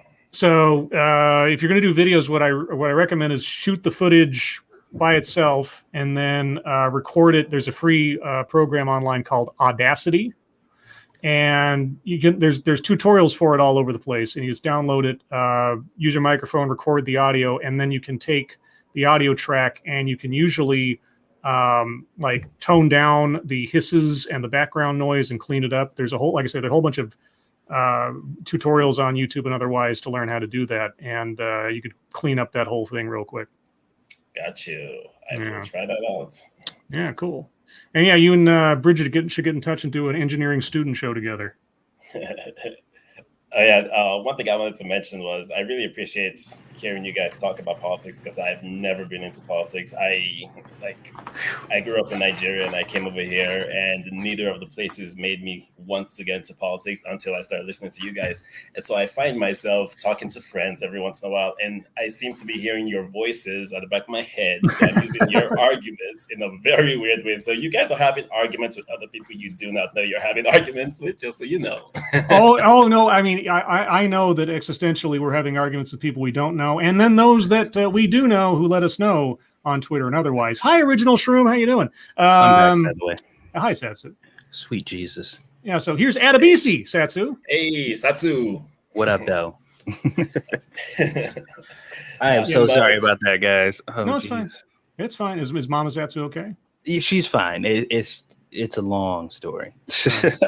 Yeah, I didn't really pay much attention to politics until after 9/11. That was like the big wake-up call for a lot of people on a lot of things. And I only really started getting into the nitty-gritty on it when I started doing the show and reading those articles every night, and in my own mind being able to keep track of events as they proceed. It's almost like, in some twisted way, watching some kind of like series on Netflix and having to binge the everyday movements of politics, and seeing the reflections of what happened a year ago versus what's happening now, and seeing that, and as you've probably heard, like, did everybody just forget what happened last year or 3 years ago or something? Or, you know, I think a having a decent amount of perspective on events is one of the most useful, but also sometimes very depressing things to possess. It is a double-edged sword for sure. Yeah. Yeah, kind of like what Satsu tends to say about how people forget things, like you were saying just now. It almost feels like we're having a lack of, like, it's almost like a TV show without continuity in our real life. Yeah, there's no previously on. There's no previously on this episode. We just kind of go into the next one and hope you forget what happened the last episode. Yeah, and every couple months, like fucking half the year is retcon. Yeah, no kidding. Well, hey, Adabisi, thank you so much for sticking with us all this time, and I appreciate you coming on. And I'm not kidding about getting in touch with Bridget, and starting some kind of engineering student show. You guys would probably get something going with that. Thank you so very much, and thank you as well, Satsu. You guys have a wonderful rest of the day. All right. Take care, dude. All right. Up next, Emperor W.R. Costin. Scribe, how are you doing, buddy? I'm doing okay. How is it being the Emperor? Oh, it's great. It's lovely when everybody does what you tell them to. Yes, I hear that is called paternalism. Right. Yeah, and that's great when I'm the and that is great when I'm the father. Do what I tell you. Now, if I remember the old lore, at some point you were emperor of the earth while I lived on the moon or something. I think that was one of the moon poon plots or whatever. I think so, and you ended up doing a biography about me, and yes, I did. Yeah, SDA wrote the movie, and Grand Monkey produced and directed the movie. That's the old movie ads. Boy, oh boy, that's right. Yeah. I've got some of those scripts logged in my email somewhere. A lot of them are lost to time, or at least on those specific streams somewhere. But like I said, I'm hoping to dig those up and read off a few of those before the month's out. Yeah. I really I've really enjoyed your shows. Actually, when I was backstage, I was thinking of some of my memories, and that was one of the memories that I had of your show.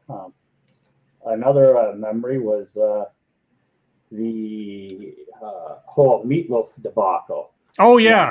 Now I wasn't listening for that particular show, but I remember that being a meme that was frequently discussed. And there was an article in a local paper, well, semi-local, Toronto,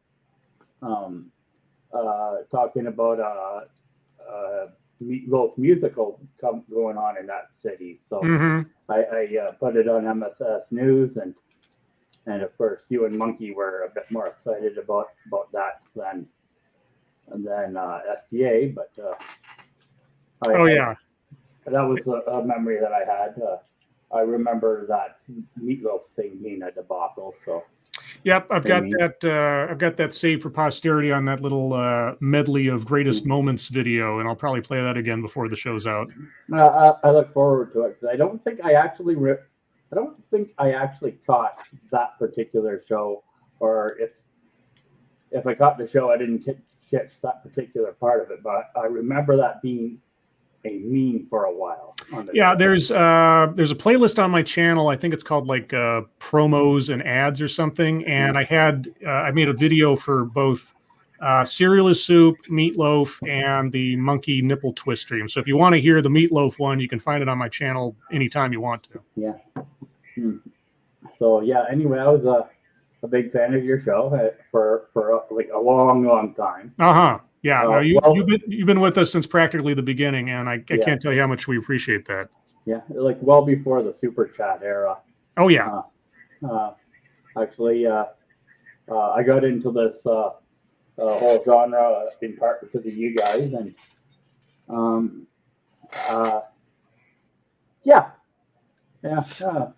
that was one thing I always wondered too, like. Because obviously there were tons of people doing this before us, like before we came onto the scene. We were watching a whole bunch of people too. I always wondered if people kind of got into this kind of political arena from our show, like just happened upon it. It was like, what the fuck are these guys talking about? And and that's how they kind of fell in, Yeah. I ended up catching a lot of people who were got into the stuff because of people like yourselves, people that came in at the same time as yourselves. Actually, one of the reasons I'm so sure that I was a fan of your show since before Super Chat was because I did a Super Chat to one of your friends who, quote, no longer exists, unquote, named Irate Bear. Irate Bear, that idiot. Yeah. Yeah. So, and of course, I was going under my real, I'm still going under my real name, but I had my first name, last name.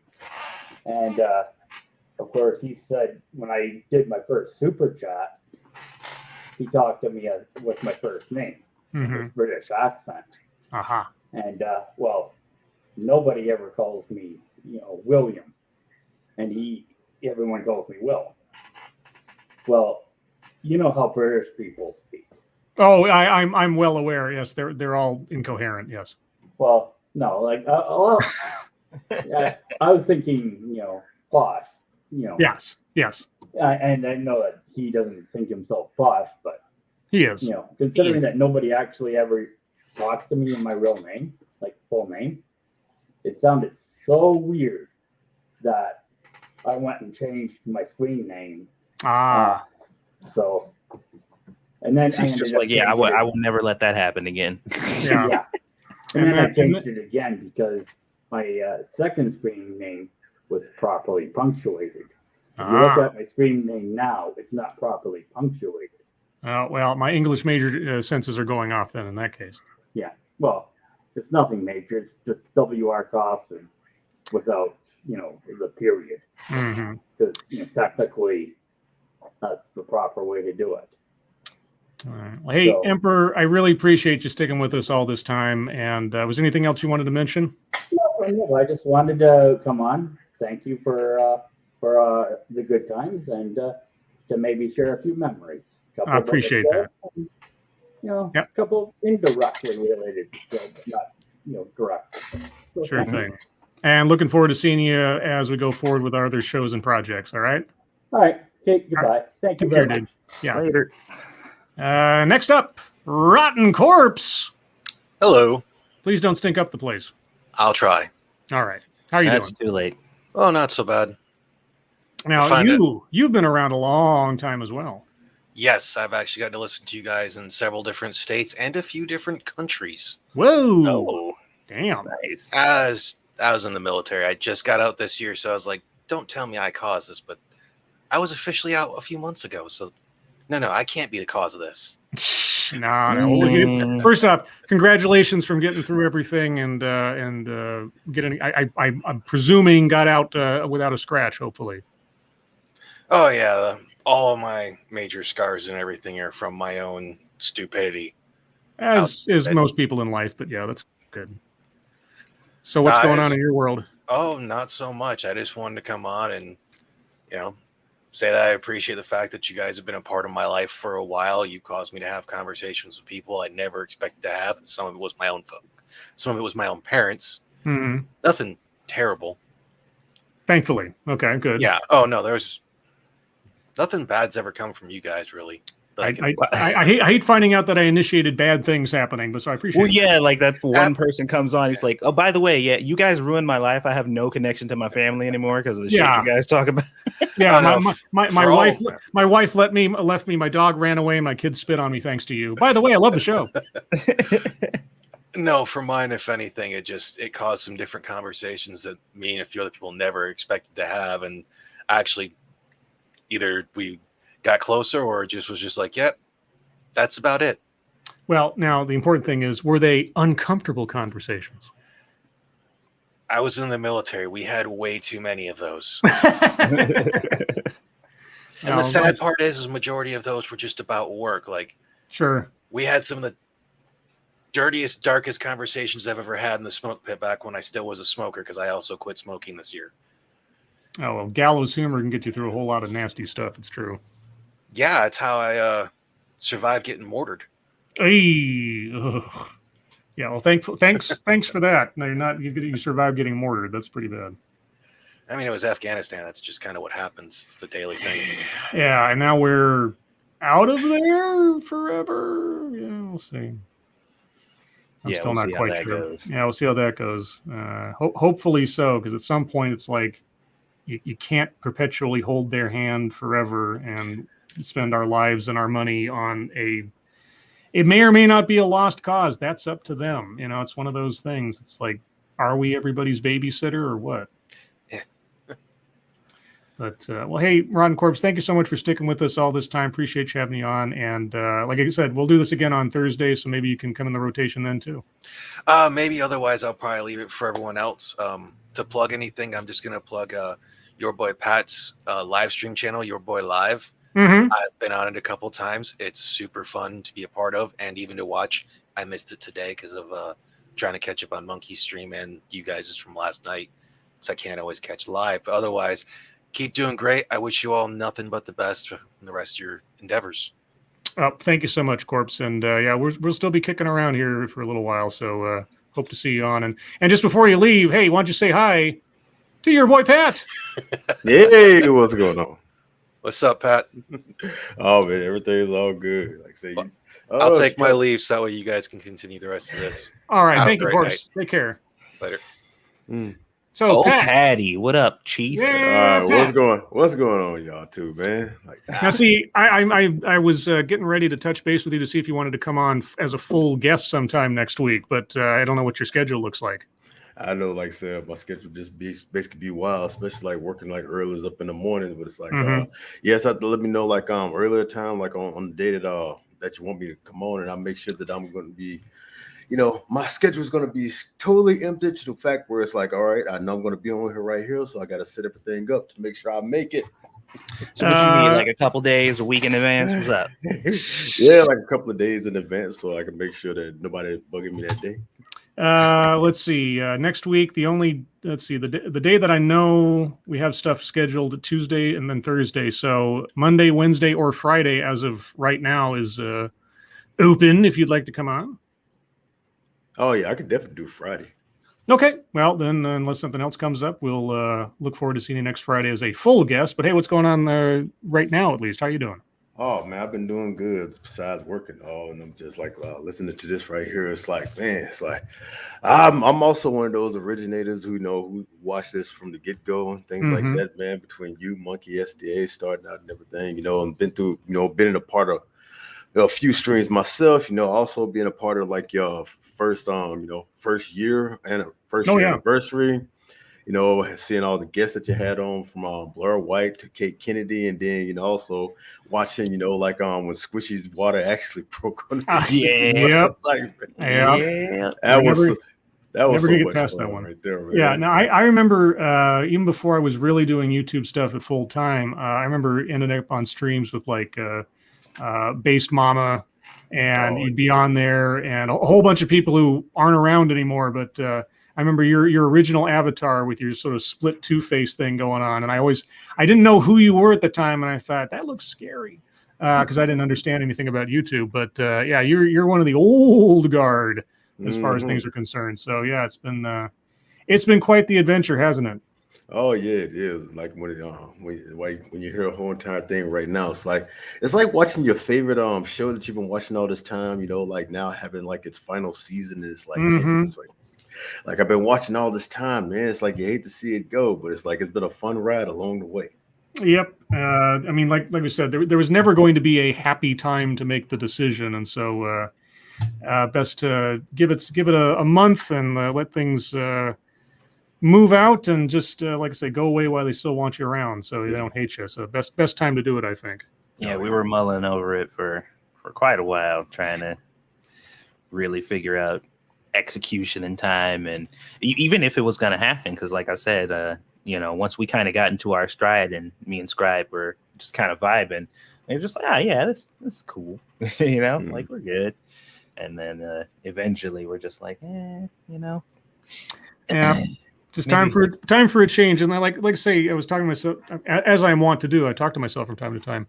I was thinking, because I still, I'm sure the night of it'll be more emotional and impact me more even after. But I was thinking, you fell in. I'm talking to myself. You fell into this out of absolute accident, happenstance. It's just one day, Monkey said, "Hey, can you teach me how to stream?" And then this whole thing started. So. Given your track record, Scribe, what are the odds that you're not going to stumble into something else here pretty soon, just as a matter of course? And so that gives me a little bit of hope that something new will bubble up out of the change of pace. Oh yeah, no doubt. Well, hey Pat, I don't mean to be rude, but I've got 15 minutes and I got people to get through, so we'll look forward to seeing you on Friday next week, huh? Oh yeah, most definitely. Make sure I'm going to be there. All right, thank you so much, Pat. All right, now y'all take care, man. Yeah, talk to you soon. Have a good night, man. All right, next up, check your logic. Ooh, nice logo there. Yeah, it was someone else who designed it. He's gone by so many different names, so I don't know how to exactly credit him. Is one of them Beelzebub? Huh? That was a bad joke. Sorry. What are you doing? How are you doing? I'm doing well. So I don't even have to ask if you could hear me, because evidently you can. Oh, yeah. So everyone else was saying who they are, not who they are, just where they are, what they do. I'm basically like you, Scribe, where I keep everything about me as personal as possible. Yeah, I don't say where I'm from, where I grew up, or anything like that. Though that being said, I mentioned this a few times in chat. I still find it odd how you sound similar to a literature professor in college I once had. Oh yes, I remember you mentioning that before, and I was like, well, they must be a vocal doppelganger because I have never taught a college course. As far as me keeping things, there's some things I still keep private. But I tell you what, as often as someone in chat will bring up something about me that I've forgotten that I mentioned on some stream a year ago, I swear, it surprises the hell. I mean, like somebody will come out and say, "Yeah, well, I mean, Cobalt Blue is your favorite color." That was me who said that. Yeah, I know. I mean, you and several other people just like brought up things that I mentioned like once, or some anecdote I told like 1,700 streams back, and is someone in my closet right now looking at it? Because it just, I've let off probably more sort of anecdotal personal stuff than I could possibly catalog. But otherwise, I try to keep certain things close to the vest, as it were, just for my own, I don't know, sense of anonymity and or security, I guess. Speaking of several streams ago, did you ever find that stream where you read the worst CNN article by Harry Ensign? I mean, that's on the title. I changed the title of the stream to the worst article I've ever read. So actually, if you search that on my channel on the little magnifying glass, I think you can find that stream. I have it right now. I could post it in private chat if you want me to. Oh, you can post that on Twitter if you want. You can post it onto. Did I make you a moderator? I can't remember right now. Nah, and there's no need for me to be a moderator. Well, it's, I mean, if you want to post it onto the chat, it's perfectly fine. So like you now said, you can post it on Twitter. Oh, shoot. Just post it on chat. Go ahead. That's fine. I am a benevolent god. Oh, you did add a moderator to my name. I did just now. I don't give out wrenches willy-nilly, but for some reason I just think you might be somebody who's going to stay around long enough to be trustworthy. I don't have just a clue I have. Oh, I just remembered that. No, it was the 10th of August of 2017 when I first saw a Lords of the Night stream. I just don't remember when it was. Except for the date. You know the exact date, so I think... I would have known it anyway if it wasn't in my history. It's just I forgot about it for a couple months. I don't know. I just came across it, and then I didn't see you guys until March of 2018, right after SDA left. I don't know who SDA was because I was there when I think the first stream was either What's a Satsu or Trump Towers on Fire, and then I started watching regularly on Saturdays in May. And it wasn't until June when I started watching you guys every night. So when I heard Monkey say thank you guys, or a pleasure as always, I was thinking, as always, do they do this nightly or something? Oh yeah. For the first couple of years, it was every night, every single night, every night. When we finally decided to take Sundays off, it was like a revelation to me for a while, and then Right. So. I also didn't notice this until months after. I'm pretty much the only one who pronounces Satsu's name the way I do. Everyone else says Satsu. I say Satsu. Satsu. Actually, I've addressed that a couple times. There's maybe 2 or 3 people that I would game with that would come over that would pronounce, and I swear the Monkey was just like, "What the fuck are they saying? Are they saying your name?" like yeah, that's what they're saying. Why do they say it like that? I don't know. Well, I don't know. It's just you mentioned that you were into anime, and I thought that I just assumed that Satsu was Japanese, and it wasn't until after when I remembered, like the Shin Goku Satsu from Akuma in Street Fighter. Yeah. Now, if you were going to pronounce, which I never really expect people to do, is pronounce it how it would be pronounced in Japan, then it would be Satsu technically. But I'm just like, who's gonna do that? And then a few people did, and I'm like, oh, okay, well, there you go. I stand correct. Well, hey, check. I got some other people. I got anything else you wanted to mention before? So I see that I'm called a stalker in chat. and just laughing at that. One more thing I really want to, just two more things I have to say. So Sure. I took inspiration from your bingo card. I used it outside of TEDx's because I remember there was someone who posted a super chat saying they used your bingo card on the DNC, and so I thought I should probably use this on outside of TEDx. So I used it on mainly A Dose of Buckley's videos, and I also used it on that one Steven Universe, something about colors. It's just I remember that. Yeah, that's something else that I wanted to mention. And the second or the last thing I should say, please subscribe to Keeverdam. Everyone who's in chat, please subscribe to Keeverdam. She does great streams, and I am occasionally on there too. Well, there you go. A plug for Keeverdam. Keeverdam, you do have the power. Post your YouTube channel up there again, and let people know so we can get you some subs here tonight. Because there's one thing that I'm very for now after seeing my my report on my month's activity from July. It's that subscribers are very important. Yeah. Well, hey, Check, thank you so much for coming on. You should change your logo over to that one on your chat so you get something fancy. Even though I do I do recognize just that one little purple C is you most of the time. Anyway, I think you got a better logo right there. Thank you. All right. Oh, this is your first time seeing this, isn't it? It is, yes. Okay, well, you take care, dude. Thank you so much. Have a good night. All right, talk to you soon. Next up, Chaos 1X. Hello. Hello. Hello. How are you? I don't know yet. Depends on what you're going to say. Yeah. We'll tell you in about 30 seconds here. So you go ahead. The floor is yours. So I've been watching since Some Dumb American was still around. Mm-hmm. I honestly liked you guys because I've drifted from podcast / discussion source to discussion source, and honestly this has been one of my favorites. There's something I've been meaning to to bring up, and it's always too long for super chats. I don't even know if you remember, but there was a article you did a while back that was talking about historic sites like the moon landing and destroying stuff, and the conversation got all confused about them destroying stuff like on the moon. I think the discussion was about preserving the moon landing. Okay. That was all. Honestly, I have loved the podcast, loved all of you, and I will be following you in independent projects. I don't have much else to say, so I'm just going to let somebody else get in.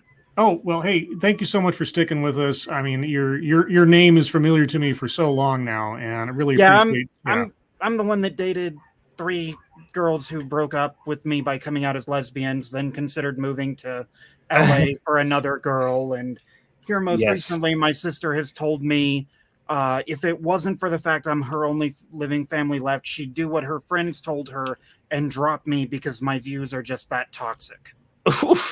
Yeah. Okay. So when are you going to start your own stream talking about these things? Right. You might as well at this point. You're infamous enough. I don't know. I still have to get over that thing where I think people are annoyed by my voice. Well, I know I'm annoyed by my own voice, and I've tried to get over that over the last couple of years. So, but I'm my own worst witness on whether or not people have gotten over how bad my voice is. So. Yeah, I've heard some personality voices on YouTube, and I'm just like, I don't understand how anybody can listen to this for an extended period of time. So you'll be fine. Trust me. Yeah. Well, I'll take that into consideration, and both of you keep up the great work, please. All right. Thank you so much, Chaos. Have a good one. Take care. You too. Chicago Mike. Hi. Can you hear me? Absolutely. I can hear you. Wow. How you doing? How you doing, Mike? I'm doing very well. I've been enjoying this. I'm a little shy and kind of nervous, so I'm glad to be here, though. Thank you. Well, then we're here to make you blush all over the place and start stuttering. Go ahead. Yeah, you're doing a great job of it. Thank you. Yay! I'm a winner. Yeah, you are also one of the old guard, and so thank you so much for sticking with us as long as you have, and all your support and everything. I mean, every one of you guys, you like I say, half this show would not exist without your guys' input and participation. So both you and everybody else, thank you so much. What's on your mind, Mike? No, I just want to wish you guys all the best. I'm kind of sad to let you go, but I guess we'll have to get to that MASH episode where everybody will be watching and go from there. Oh yeah, I'm sure. I'm sure too. The last Tuesday is going to be just. I'm sure it'll be something. I mean, we're hoping to have Monkey and SDA on for the whole show and start a little early because they want to get Squeedus on, and yeah, it'll be something else. I'm sure there'll be plenty of things to talk about and reminiscence going on. Yeah. And then you can reread the Harry Enton article that made your teeth enamel melt. Yeah, I'll now my last broadcast day will be that Monday, so I'll probably take that day to go down some of my greatest hits. I'll have to gather those up in the meantime, but yeah, so I'll leave Satsu to be the master of ceremonies for the last show, but yeah. I think the only clip I'll play is the "Bitch Got a Ring" clip.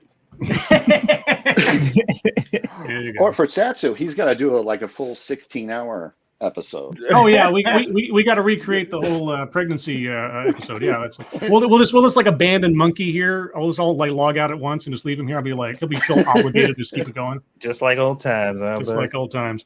Well, hey Mike, I got Squishy pregnant just for this event. Mike, one more person. I got one more person in queue before we wrap up. Anything else you want to talk about or mention? No, just wish you guys all the best and thank you for letting me come in. All righty. Well, hey, we'll do another one of these next week, and maybe you can pop in. And depending on how it goes, I might do something like this of my own in the future. Okay, sounds great. All right. Thank you so much, Mike. Guys.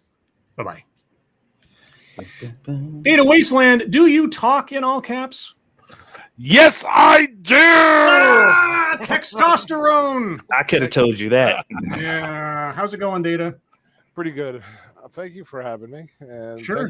thank you for being there. You guys. I had a rough year a couple of years back, and you guys really you were my staple. You were my link to the world. You and your chat's great. And you two have been pretty amazing too. So. I'm always humbled, and I don't use that word lightly when I hear things like that from people. We do the show, and oftentimes we don't really know about any sort of collateral effects on people's life. Like just listening to people tonight, it's been surprising. But the one thing that I do know that's not surprising is just the friendliness and the openness and the inclusive nature of our audience. And the community you guys have built up over the last several years. I mean, just, it's demonstrated most, I guess, noticeably when we have someone in dire straits of some sort, and there's a fundraiser or just moral support or whatever. And, and so speaking both of you and everybody else, thank you for being there, not only for us, but for everybody else. Real quick, sorry to interrupt. Joel McLaughlin, thank you so much. Thanks for the memories. Good luck to the both of you. Thank you, Joel, and thanks for sticking around with us as well. We'll be doing this again next Thursday. If you happen to have a microphone and headphones, just come on. So what's going on with you, Data? Oh, I'll tell you, just been busy. I'm losing weight, getting my life straight. I'm working hard, and we're just trying to keep a roof over my head and bills paid. But still $1 million away from being a millionaire. So there's that. Most of us are. Yeah. Now here's the master question: How long has it been now since you smoked? Oh shit! I stopped counting after 2 years, but damn, good for you. Shit. I remember that was a big thing. I didn't forget. Yeah, well, no. Yeah, I mean, I was cheering you on. Listen, that counting and the support, and now it's just like a dusty memory. But it's a hard damn monkey to get off your back. Funny you put it that way, because my evil strategy way back at the beginning of this show was that when Super Chat started coming in, I said for every For every $1 donation Monkey got, that's a minute he is not allowed to smoke during the stream. And eventually people like paid off the whole 2 hours, and he was just going like, oh God. And I thought it would actually work. It didn't, but I tried my best. I'll tell you, I still hear him light up. I mean, I still hear him light up. Yeah, you hear that clicking. Yeah. Yep. But and sometimes I also hear his voice. You can tell that he's wheezing. His lungs are hurting. And I always wanted to try to I know this would have been like shock therapy. I wanted to try to say, ranting monkey, you've got all these young little lives that just started in this world, and wouldn't you like to dance with them at their wedding? Would you that I don't know if it would make them cry or whatnot, but I don't know. Sometimes you need to give them a kick. I think him imagining being able to dance at a wedding is probably a distant prospect all by itself. Let's say cigarettes aside, his back is still fucked. So he still has trouble just moving around and everything. But I want to get him into one of those anti-gravity chairs, hanging them upside down. I think it would do him a world of good. We never started that GoFundMe for his professor. Yeah, I wanted to get him. That tilted console thing, so he could lean back and lay back and do his computer stuff. Yeah, I remember I price checked those quite a bit a couple of years back, and it was like they're only $5,000, and at that time it was like $5,000 in super chats. I don't know if that could happen. I bet. There's that, but also I bet if we put out the call at some point, but he was always hesitant to do that because he wasn't big on that kind of charity, so to speak. So. Back on the connection with your audience and YouTube, Mm-hmm. I wonder if it isn't a lot to do with, we all grew up on television, and television was always one way. You yelled at the tube, but the tube never recognized your voice. Here we interact. Yes, it's so much more powerful. I think that's where you see these they call them creepers, the people that show up at the doorstep. Imagine if I would one day knock on Satsu's door with a lime, what do you got, a key lime pie.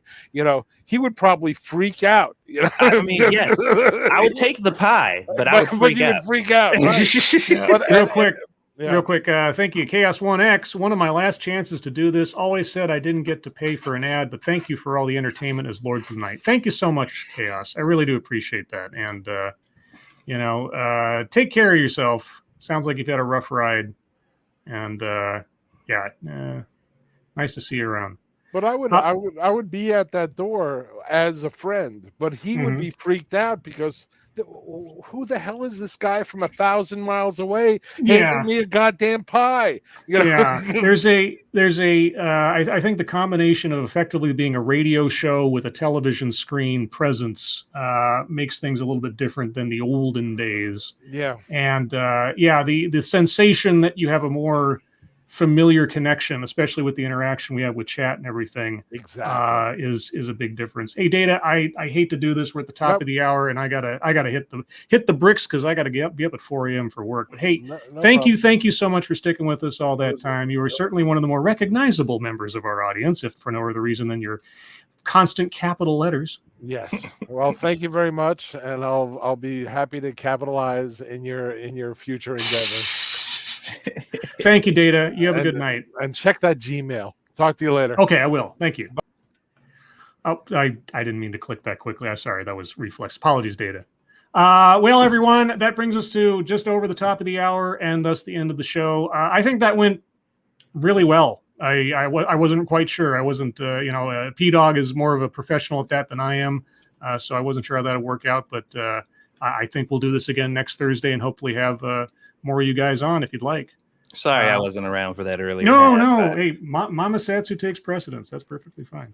Yeah. Well, everyone, Satsu, thank you for joining me as always. Yeah, no problem. Everyone, you'll find us again tomorrow night on Satsu's channel at 6 p.m. Pacific, 9 p.m. Eastern, with scheduled guests, Drunkle and Chat Mort. If that changes, I'll let you know, but that's who I have set up for tomorrow. Yeah, everyone, thank you so much for joining us. I've said it several times tonight, but I'll continue to say it as things go on. You guys are the best audience in the entire world. Moderators, both old and new, thank you so much for keeping an eye on things, even though everyone here is so well behaved. You have very little to do.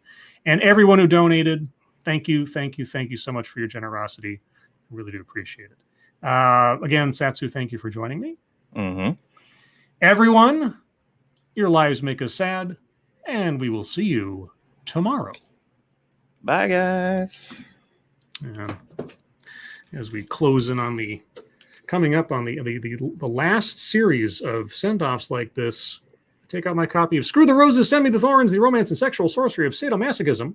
The publisher of which I swear should start sponsoring me just out of habit at this point. Today's secret word is, bondage. Well, I mean, how appropriate. That was pretty appropriate. I actually kind of surprised. I don't think I've ever landed on that before with an aimed finger. Well, there needs to be a first for everything, I guess. Yes, I've never put my finger on bondage before. Yeah, you